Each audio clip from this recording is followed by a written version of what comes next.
La lecture de la une des journaux parus ici et ailleurs, c'est sur CamNews 24 et c'est l'instant de la revue de presse. Bienvenue Bintou Akou. Bienvenue Donald Anizoua, mesdames et messieurs. Bienvenue à la revue de presse, la 3e édition de la semaine.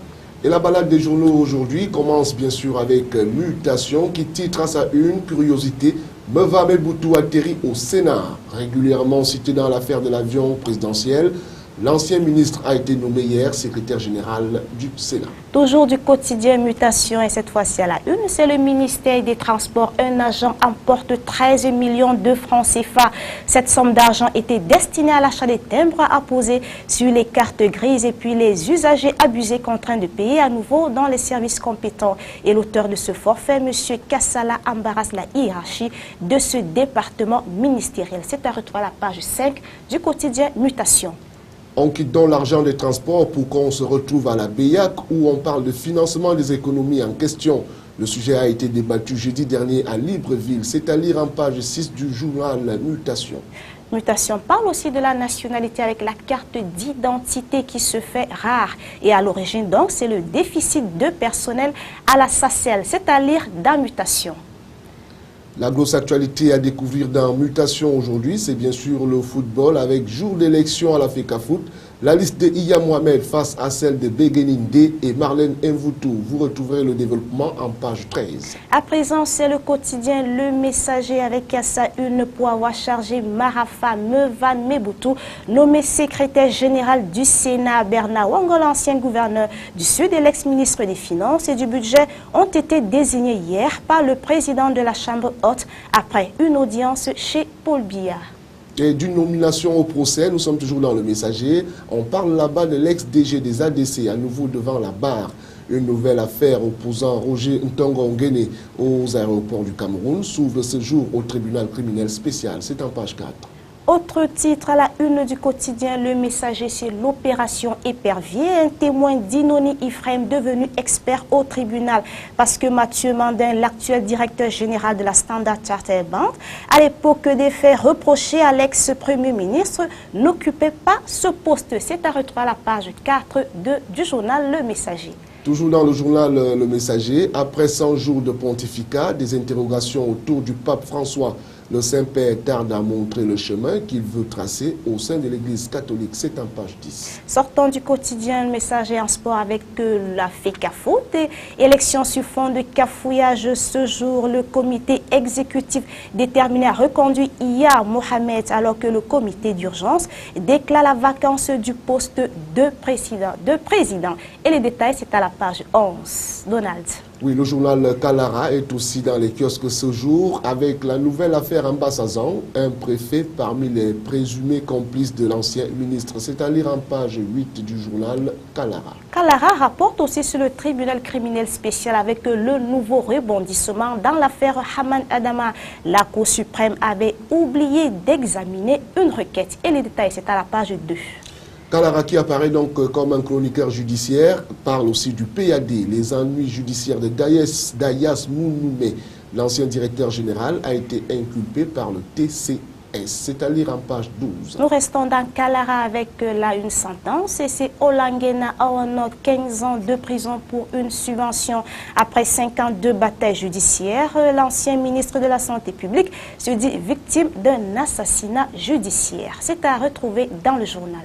La Solecoton et la FECAFOOT intéressent aussi le journal Kalara, l'affaire Mohamed Iya, bien qu'au centre d'une enquête policière officiellement liée à sa gestion de la Solecoton, Iya Mohamed maintient son ambition de rester à la tête de la fédération. Autre journal invité sur la table de revue de presse, c'est le Diapason avec à la une la CIMAC, libre circulation. Ok, pour janvier 2014 et le sommet de Libreville, toutes les résolutions. Et elles se trouvent dans la page 7 du Diapason. Toujours avec le journal Diapason qui revient donc sur cette gouvernance. Il parle là-bas de la gérontocratie qui fait la loi au Sénat, c'est à lire en page 3. Tout à fait. Diapason aussi parle de l'énergie en fourniture en eau potable, 2 projets concurrents à Yaoundé, la présentation de l'offre du groupe EDS pour l'alimentation de la ville de Yaoundé en eau potable par le fleuve Sanaga est venu comme sonner le glas pour le projet en sommeil devant être financé par les Chinois. C'est à la page 6 du Diapason.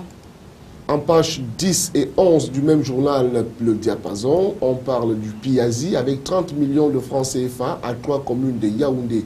Et puis des offres d'emploi, c'est à découvrir dans ce journal. Oui, Le Diapason, Donald, parle aussi des chantiers avec l'autoroute Yaoundé-Simalène, incongruité d'un tracé. C'est à retrouver dans le journal Le Diapason à la page 5. Le journal Le Diapason continue à parler de peau neuve pour Yafé. Yafé qui fait donc peau neuve. Cet instant culturel très apprécié du côté de Yaoundé qui se tient généralement en décembre aurait donc fait peau neuve, c'est à lire en page 4 du journal Diapason.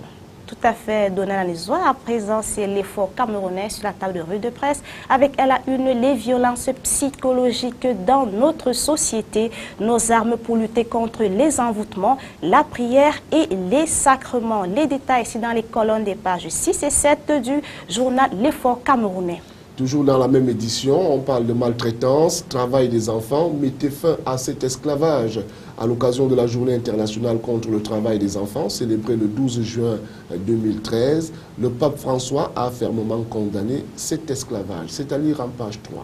Aussi à la une de l'effort camerounais, c'est à Garoua, avec Monseigneur Antoine Talou qui dénonce la prolifération et la banalisation des avortements provoqués. Monseigneur Antoine Talou a réitéré la volonté de l'Église à protéger la vie au cours de l'Assemblée générale de la Commission diocésaine de justice et paix le 15 juin 2013. Et c'est à retrouver à la page 4.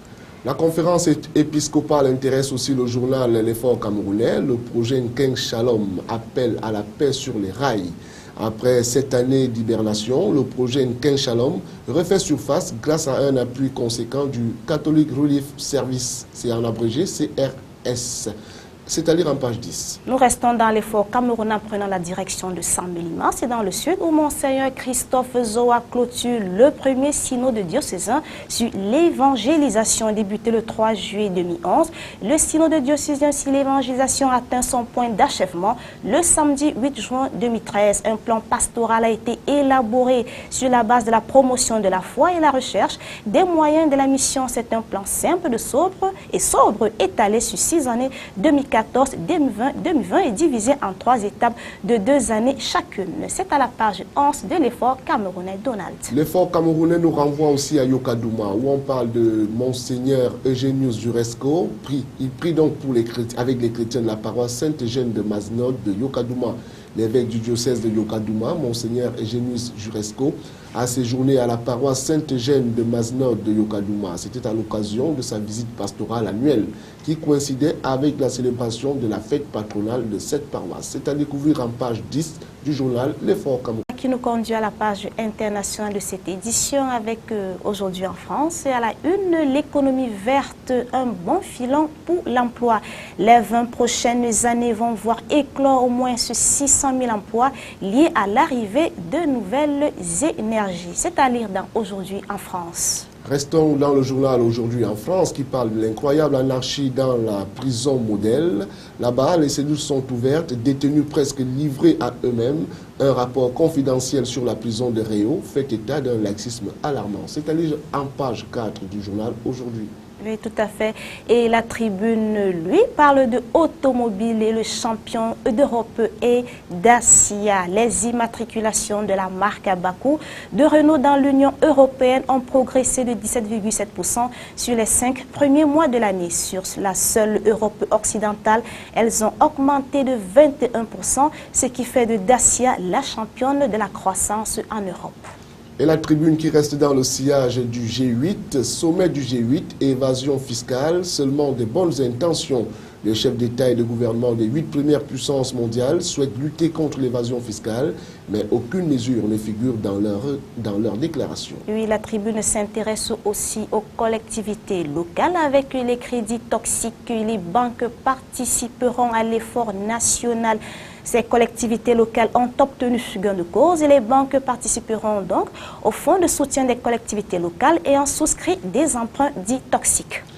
L'actualité dans la tribune, c'est aussi avec le gel des salaires. Les fonctionnaires, on dit donc là-bas que le gel des salaires refroidit le climat social. Les salaires des fonctionnaires devaient encore être gelés en 2014. La conférence sociale s'annonce donc tendue. Et le Figaro, lui, s'intéresse sur les moines de Tibérine, l'appel des familles à Hollande. Face à l'inertie des autorités algériennes, les proches des 7 prêtres assassinés en 1996 demandent au chef de l'État français de faire pression afin qu'Alger aille au bout de l'enquête. Toujours dans ce journal, cette photo est sans doute la dernière photo du groupe des moines de Tibérine, prise en janvier 1996 à l'occasion de la visite au monastère du père Armand Fayot au centre. Sur ce cliché manque le père Bruno en voyage au Maroc au printemps 1996. Le Figaro rapporte aussi que le remaniement s'éloigne, les ministres respirent. Et puis, après la démission de Jérôme Cahuzac en mars, les membres du gouvernement de Jean-Marc Ayrault s'attendaient à ce que le président nomme une nouvelle équipe. Si l'hypothèse semble moins d'actualité, certains assurent que François Hollande constitue des listes. C'est à la page 4 du Figaro. La parution du Figaro ce jour s'intéresse aussi à la furosémide. Question sur une alerte sanitaire. Le 7 juin, le laboratoire Teva rappelle des boîtes de Eurosmid, un diurétique qui pourrait contenir un somnifère, le zopiclone. Depuis, plusieurs décès ont été signalés comme pouvant être liés à une inversion de médicaments, mais rien à ce jour n'a pu être prouvé. C'est en page 9. À présent, c'est le quotidien Le Monde sur la table de revue de presse avec à la une la contestation sociale qui s'étend, le miracle brésilien en panne. Et puis Le Monde poursuit avec le Monde poursuit avec le G8. Obama lance avec les Européens l'accord de libre-échange. José Manuel Barroso a suscité un tollé en France en qualifiant de réactionnaire sa défense de l'exception culturelle. C'est l'International en page 3. Oui, Le Monde parle aussi des opposants à l'arbitrage papillons qui ont subi des pressions. Et Stéphane Richard, directeur du cabinet de Madame Lagarde, a multiplié les interventions à partir de 2007. Des voix se sont élevées contre la procédure d'arbitrage voulue par le pouvoir sarkozyste. En vain, Patrick Peugeot, ex-administrateur du consortium de réalisation, chargé de liquider le passé du Crédit Lyonnais, a raconté aux enquêteurs les sollicitations dont il a été l'objet. Un an plus tard, en juillet 2008, les administrateurs du CDR ont été incités à ne pas faire appel à la décision du tribunal arbitral accordant 403 millions d'euros à M. Tapi Donald. On se retrouve donc dans le journal L'équipe qui voit le PSG qui mise sur Maître Capello. Le PSG solliciterait donc Maître Capello, c'est l'équipe qui le dit. Et puis Doucouré court toujours. Voilà quelques titres de ce journal. Et puis l'équipe, pour compléter l'information, Dona, il n'a que 30 ans, mais c'est 2 titres de champion du mois, 110 mètres de haie et relais 4 x 100 mètres, remontent déjà à 2005. Depuis cette année glorieuse, il a dit Doucouré a souffert sans jamais renoncer. Il se bat encore en rêvant d'un exploit aux Jeux de Rio en 2016. C'est à la page 3 de l'équipe. Le journal Les Échos, des salaires des jeunes diplômés en chute libre. Les salaires des jeunes diplômés en chute libre, donc les salaires des jeunes diplômés sont de 11% à 15% plus bas qu'en 2000 en euros constants. De plus en plus de jeunes ingénieurs et managers démarrent leur carrière à l'étranger. Les Échos, lui aussi, relaient l'information sur le G8 qui fait avancer la lutte contre l'évasion fiscale.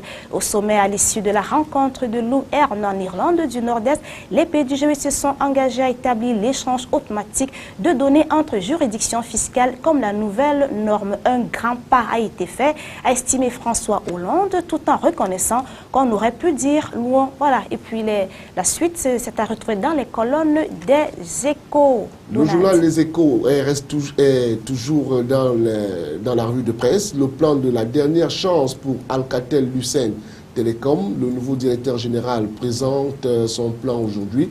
Réduction de coûts et cession d'actifs au menu. C'est en page 23.